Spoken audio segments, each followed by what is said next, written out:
السلام عليكم ورحمة الله وبركاته. كريستيانو رونالدو يحلق شعره في احتفالية ريال مدريد. ظهر البرتغالي كريستيانو رونالدو نجم نادي ريال مدريد الإسباني بشكل جديد في احتفالية تتويج فريقه بلقب دوري أبطال أوروبا الثاني عشر في تاريخ النادي الملكي.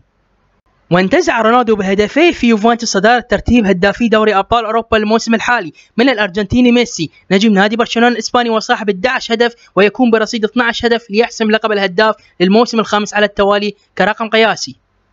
ويبدو أن رونالدو قام بهذه التصفيفة الجديدة خصيصا للاحتفال بتتويج ريال مدريد باللقب الذي يعتبر الرابع في مسيرة النجم البرتغالي. الخبر الثاني، اجتماع لحسم صفقات برشلونة الجديدة. يجتمع اليوم أرسون فالفيردي المدير الفني الجديد لبرشلونة مع روبرت فرنانديز المدير الراضي للنادي لبحث الأسماء المقترح التوقيع معها إلى جانب الراحلين عن صفوف الفريق.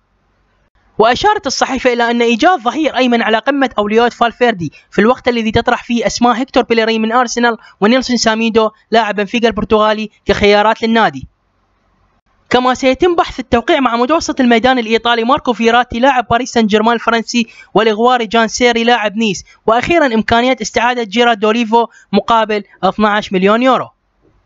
الخبر الثالث والأخير، مارادونا يسخر من اليوفي بعد رباعية مدريد. فاز النادي الملكي ريال مدريد بلقب دوري أبطال أوروبا الثاني عشر له بعد سحقه لنادي يوفنتوس برباعية مقابل هدف.